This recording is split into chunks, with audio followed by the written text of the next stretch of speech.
ዮሐንስ ወንጌል ምዕራፍ 1 አንቀጽ 1 በመጀመሪያ ጊዜ እግዚአብሔር የሚለው ቃል የተጠቀመው ሆቲዮስ በማለት ነው። ትርጉሙም እግዚአብሔር ማለት ነው። ሁለተኛ ቦታ ላይ የተጠቀሰው ቶምኪዮስ በማለት ነው፣ የአምላክ ሰው በማለት። ስለዚህ ሲነበብ በመጀመሪያ ቃል ነበር፣ ቃልም በእግዚአብሔር ዘንድ ነበር፣ ቃልም የአምላክ ሰው ነበር በማለት ሆነ። ይህ ማለት የአምላክ መልእክተኛ ማለት ነው። እህቴ ገባሽ? አልገባኝም። እንግሊዘኛ ይገባሻል? ስሜ ሮዚ ይባላል። የምሰራው በኳታር አየር መንገድ ውስጥ ነው። ጥያቄ፣ ስለ ሃይማኖት ብዙ ስታወራ ሰምቻለሁ። እኔ የማወራው ስለ መጽሐፍ ቅዱስ ብቻ ነው። ምክንያቱም የማውቀው እርሱን ስለሆነ ኢየሱስ የሃይማኖት መሪ ነው ብለህ ስታወራ ነበር። ግን ኢየሱስ የመጣው የትኛውንም ሃይማኖት ለማስተዋወቅም ይሁን የሃይማኖት መሪም ለመሆን አይደለም። ኢየሱስ በዚህ ዓለም ውስጥ ያስተዋወቀው የእግዚአብሔርን መንግሥት ነው። ሁለተኛው ጥያቄ ምናልባት ማብራሪያ ልትሰጥበት ትችላለህ። የትኛው ሃይማኖት ነው አምላክ? ምክንያቱም እኔ ያደረኩትን ጥናት እስከ ተመለከተ ድረስ ኢየሱስ ጌታዬም አዳኜም መሆኑን ነው የምረዳው። የትኛውም ሃይማኖት አላስተዋወቀም። ያስተዋወቀው የእግዚአብሔርን መንግሥት ነው።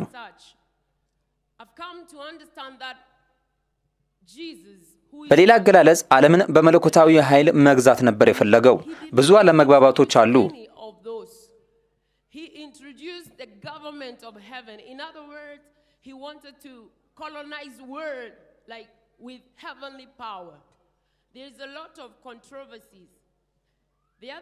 ሌላኛው ጥያቄን በተመለከተ እህቴ እባክሽን አንድ ጥያቄ ብቻ አቅርቢ። ከወዲሁ 2 ጥያቄዎችን ጠይቀሻል። እነዚህን ጥያቄዎች ከመለስኩልሽ በኋላ ሌሎችን ጥያቄ ማቅረብ ትችያለሽ። እሺ፣ አንድ ጊዜ አንድ ጥያቄ ብቻ አቅርቢ። እህቴ 2 ጥያቄዎችን ጠይቃለች። እህቴ ክርስቲያን ትመስለኛለች።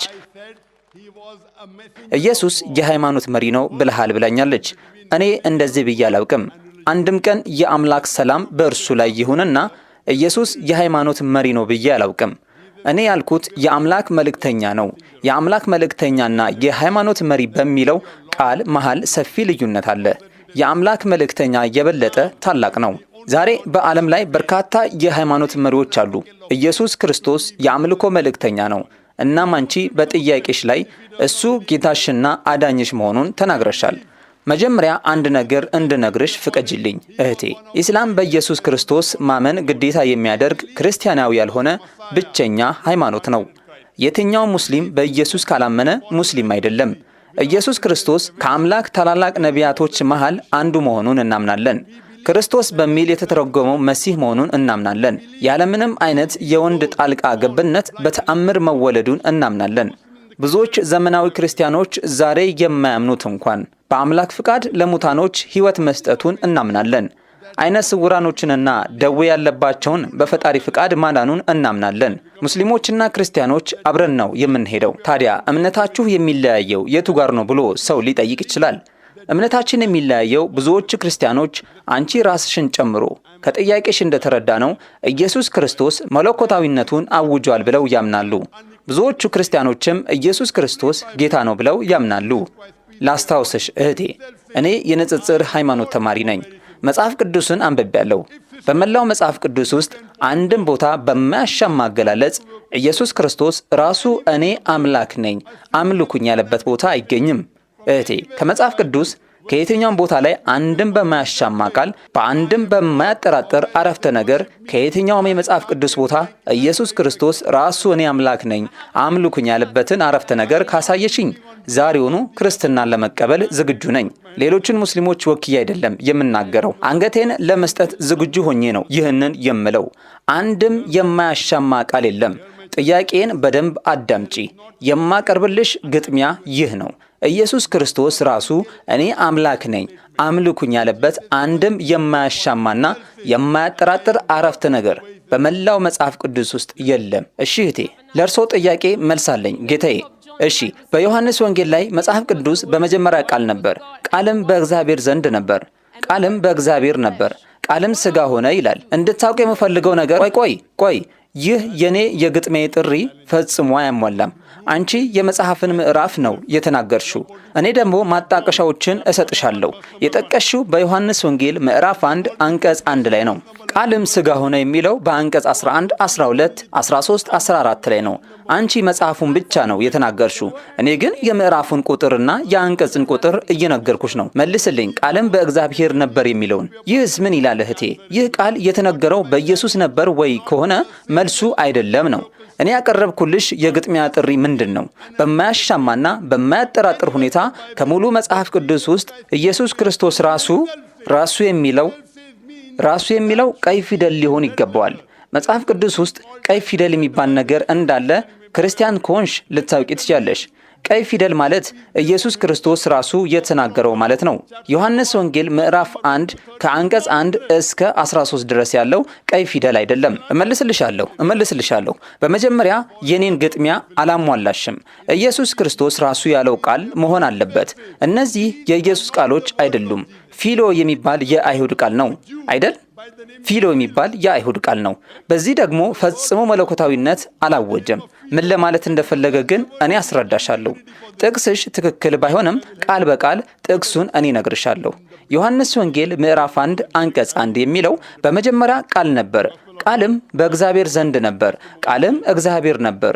በመጀመሪያው ቃል ነበር፣ ቃልም በእግዚአብሔር ዘንድ ነበር፣ ቃልም እግዚአብሔር ነበር። በኋላ ነው ቃልም ሥጋ ሆነ የሚለው። ቃል እግዚአብሔር ነበር በሚለው ከተስማማሽና ቃልም እግዚአብሔር ነው ብለሽ ከቀየርሽው በመጀመሪያ ቃል ነበር የሚለው በመጀመሪያ እግዚአብሔር ነበር፣ እግዚአብሔርም በእግዚአብሔር ዘንድ ነበር የሚል ይሆናል። ስለዚህ ሁለት እግዚአብሔር ነበር ማለትሽ ነው አይደለም? ልጨርስ። ጥያቄ ጠይቀሻል። ሰዎች መልስ እንዲሰጡ አትፈልጊም። ጥያቄ የጠየቅሽው አንቺ ነሽ። እኔ መልስ እየሰጠውሽ ነው። መልሴን ከጨረስኩ በኋላ አንቺ መናገር ትችያለሽ። ማቋረጥ አትችይም። አንቺ ስትጠይቅኝ እኔ አቋርጬሻለሁ ወይ? አይ ወይም አዎ በይ። እኔ አሁን መልስ ሰጥ ለምንድን ነው የምታቋርጭኝ? መልሴን ልጨርስልሽና ከዚያ መመለስ ትችያለሽ። አንደኛ ያቀረብኩልሽን ግጥሚያ አላሸነፍሽም። የኢየሱስ ቃል አልነበረም። ስለዚህ ሙሉ መከራከሪያዎችሽ ውድቅ ሆኗል። ቢሆንም እኔ መልስልሻለሁ። ይቅርታ ዶክተር ዛኪር፣ ለካስ የኢየሱስ ቃል አይደለም ነበር ማለት የነበረብሽ ብለሻል። እንደዛ አላልሽም። ሐቀኛ አይደለሽም። ለታዳሚዎቹ ንገሪያቸው፣ ይህ የኢየሱስ ክርስቶስ ቃል አይደለም በያቸው። ትክክል ነኝ ወይስ አይደለሁም? አታውቂም። አየሽ፣ ትጠቅሻለሽ ግን አታውቂም። እኔ ንጽጽር ሃይማኖት ተማሪ ነኝ። እነዚህ ቃላቶች በኢየሱስ የተነገሩ ቃላቶች አይደሉም። ቢሆንም ግን መልስ እሰጥሻለሁ። ቃል የእግዚአብሔር ነበር ካልሽና ቃልን እግዚአብሔር በሚል ከተካሹ በመጀመሪያ ቃል ነበር የሚለው በመጀመሪያ እግዚአብሔር ነበር፣ እግዚአብሔርን በእግዚአብሔር ዘንድ የሚል ይሆናል። ሁለት እግዚአብሔር ነበር ማለት ነው። መልሱ አይደለም ነው። ሶስተኛ መልስ ደግሞ ልስጥሽ። ኦሪጂናል ጽሑፉን ካነበብሽ እግዚአብሔር የሚለው ቃል ለመጀመሪያ ጊዜ ጥቅም ላይ የዋለው በመጀመሪያ ቃል ነበር፣ ቃልም በእግዚአብሔር ዘንድ ነበር የሚል ሆቲዮስ በሚል ነው። ሆቲዮስ በግሪክና በአረማይ ቋንቋ አምላክ ማለት ነው። ሁለተኛው ጊዜ እግዚአብሔር የሚለው ቃል ጥቅም ላይ የዋለው ቶምኪዮስ በሚል ነው። ሆቲዮስ ማለት ኃያሉ ጌታ ማለት ነው። ቶምኪዮስ ማለት ደግሞ የአምላክ ሰው ማለት ነው። ነገር ግን እንዳለመታደል ሆኖ በትርጉሙ ላይ ሸውደውሻል። ወደ ኦሪጂናሉ ጽሑፍ ሂጂ። ምን ላይ እንደተሳሳትኩ ንገሪ። ያንቺኑ ሊቃውንቶች እየጠቀስኩልሽ ነው። የትኛውንም በቀይ ፊደል የተጻፈ መጽሐፍ ቅዱስ አምጥተሽ ብታሳይኝ እነዚህ ቃላቶች በቀይ ፊደል የተጻፈ አይደሉም። አንደኛ ወደ ግሪክና አርማይ ጽሑፎች ሂጂ። ግሪክኛ ታውቂያለሽ እህቴ? የግሪክና የአርማይ ቋንቋ ታውቂያለሽ? መጽሐፍ ቅዱስ በእንግሊዘኛ ነበር እንደ የወረደው? መጽሐፍ ቅዱስ በእንግሊዘኛ ነበር እንደ የወረደው እህቴ? በግሪክኛ ነው የወረደው። በግሪክና በአርማይ ነው የወረደው። ስለዚህ ኦሪጂናሉ ቃል ሆቲዮስ የሚል ነው። ሆቲዮስ ምን ለማለት እንደሆነ ታውቂያለሽ? ወደ ቤትሽ ሄደሽ ጎግል አድርጊ። እሺ ጌታዬ፣ ቆይ። ሆቲዮስ ማለት ኃያሉ ጌታ ማለት ነው። ቶምኪዮስ ማለት የአምላክ ሰው ማለት ነው። ይህን ደግሞ እኔም እስማማለሁ። ኢየሱስ ክርስቶስ የአምላክ መልእክተኛ ነው። ኢየሱስ መልእክተኛ ነው ብለሽ ታምኛለሽ? አንቺ? አላምንም። እርሱ ከመልእክተኛም በላይ ነው። መልእክተኛ ብቻ አይደለም ጌታዬ። መልእክተኛ ማለት ስድብ ነው። እህቴ አንድ ነገር ለማረጋገጥ አንድ ነገር እናድርግ። ጌታዬ መጀመሪያ የጠቀስሽው ስህተት ነው። ስህተት መሆኑን ከተስማማሽ ወደ ቀጣዩ ጥያቄ መሄድ እንችላለን። አልስማማም። ይህ ማለት የጠቀስሽው የኢየሱስ ቃል አይደለም ማለት ነው። ስለዚህ ይህ ማለት ሰዎችን እያታለልሽ ነው ማለት ነው። ትክክል ወይስ ስህተት የማላውቅ መስሎሽ ነው አይደል? አይ እኔ እዚህ ዕውቀትህን ለመፈተን አይደለም የመጣሁት ጌታዬ። የዕውቀት ጥያቄ አይደለም፣ የመጽሐፍ ቅዱስ ጥያቄ ነው። መጽሐፍ ቅዱስ የእግዚአብሔር ቃል ነው ብለሽ ታምኛለሽ አይደል? አዎን አምናለሁ። እኔ ግን የአምላክ ቃል ነው ብዬ አላምንም። አንቺ መጽሐፍ ቅዱስ የአምላክ ቃል ነው ብለሽ ብታምኚ እንኳን መጽሐፍ ቅዱስን እኔ ካንቺ የተሻለ አውቃለሁ አይደል? መጽሐፍ ቅዱስን ማወቅ ሌላ ነገር ነው። የመጽሐፍ ቅዱስ ራእይን ማግኘት ደግሞ ሌላ ጉዳይ ነው።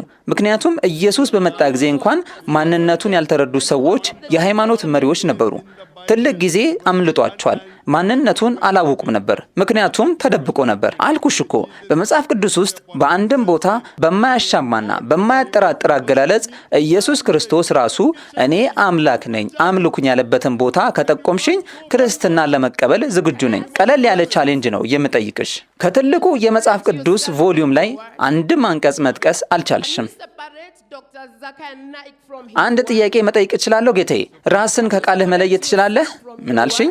ዶክተር ዛኪር ናይክ ከቃሉ መለየት ትችላለህ? ራስን ከቃልህ መለየት ትችላለህ ወይ? ቻልኩ አልቻልኩ ምን ልዩነት ይፈጥራል? አየህ፣ አይገባህም። ኢየሱስ ሥጋ የለበሰ የእግዚአብሔር ቃል ነው። ሃይማኖታዊ እሳቤው ግን በአምስት የስሜት ሕዋሳታችን ልንረዳው ከምንችለው በላይ ነው። ኢየሱስ የእግዚአብሔር ቃል ነው። እርሱ ራሱ እግዚአብሔር ነው። መጽሐፍ ቅዱስም ከሁሉም የላቀ መሆኑን ነግሮናል። ይህም የእግዚአብሔር ቃል ነው ማለት ነው። እያንዳንዱ መልእክተኛ የፈጣሪ ቃል ያገኛል። ሙሴ የፈጣሪ ቃል ነበር። ኢየሱስ የፈጣሪ ቃል ነበር። አብርሃም የፈጣሪ ቃል ነበር። ነብዩ መሐመድም የፈጣሪ ቃል ነበር። ታዲያ ችግሩ ምንድን ነው? እያንዳንዱ መልእክተኛ በጊዜው የፈጣሪ ቃል ነበር። ኢየሱስን የተለየ የሚያደርገው ምንድን ነው? ከራስሽ መጽሐፍ ቅዱስ ውስጥ አንድም አረፍተ ነገር ኢየሱስ እኔ አምላክ ነኝ አምልኩኝ ያለበትን ቃል መጥቀስ አትችይም። ለእርሱ መልስ አለኝ ጌታዬ። ከመጽሐፍ ቅዱስ ቃል ጊዜ ጀምሮ ኢየሱስ እስከመጣበት ጊዜ ድረስ አጋንንቶችን ማውጣት፣ ሕሙማንን ማዳን የቻለ አንድ መልእክተኛ እስኪ ንገረኝ። ምክንያቱም ከመጀመሪያው ጀምሮ ሰው ከአጋንንት እንዳይኖር ሰይጣንን መታገል የሚችል ኃይል ያለው እግዚአብሔር ብቻ ነበር። ነገር ግን እነዚህ ነገሮች ለሰው ልጆች መድኃኒት ሲባል ተደብቀዋል። እህቴ፣ አንድ ሰው አጋንንት ማውጣት ስለቻለ አምላክ ይባላል? ዛሬ ሩቅያ በማድረግ አጋንንት ማውጣት የሚችሉ በርካታ ሰዎች አሉ። አይ እኔም ይህንን ማድረግ እችላለሁ፣ በእግዚአብሔር መንግስት እየተፈጠርኩ ነኝ። እህቴ፣ ዛሬ በኳታርም ኳስ ሳይቀር አንቺ በምትኖሪበት ሩቅያ አድርገው አጋንንትን ማውጣት የሚችሉ በርካታ ሰዎች አሉ።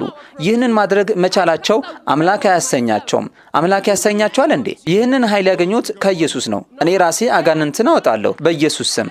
አሃ፣ ስለዚህ አሁን አንቺም አምላክ ሆንሽ ማለት ነው። በኢየሱስ ባለኝ እምነት ሲተረጎም መጽሐፍ ቅዱስን ካነበብሽ ኢየሱስ ክርስቶስ በወንጌል ላይ ለሞተው አልዓዛር ሕይወትን ሲሰጥ ለኃያሉ ጌታ ጸልዮ ነበር ይላል። ኢየሱስ ክርስቶስ ያደረገው እያንዳንዱ ተአምር በፈጣሪ ስም ያደረገው ነው። በራሱ አንዳችም አላደረገም። ይህንን ሁሉ አብራራልሃለሁ። አዝናለሁ፣ አሁን ጊዜ የለንም። ነገ ነይና አዳራሹን ይዘሽ ትምህርት ስጪ። ይህ የጥያቄና መልስ ፕሮግራም ነው። አልመለስክልኝም።